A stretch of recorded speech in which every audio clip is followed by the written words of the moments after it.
જાતસ્ય ધ્રુવો મૃત્યુ, જે જન્મ્યો છે એનું મૃત્યુ નિશ્ચિત છે.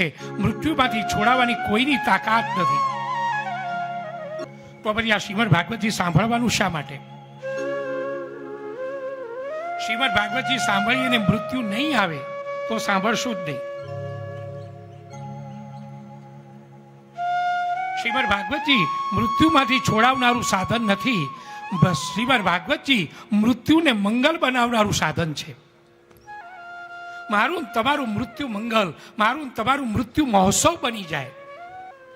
આ મૃત્યુને મહોત્સવ બનાવવાની યુક્તિ ને પ્રયુક્તિ શ્રીમદ ભાગવતજી છે.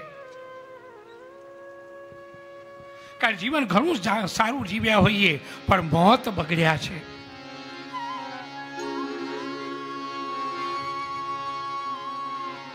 એ વાર્ધક્ય અવસ્થા આવે ત્યારે પરિસ્થિતિ એવી વિપરીત થાય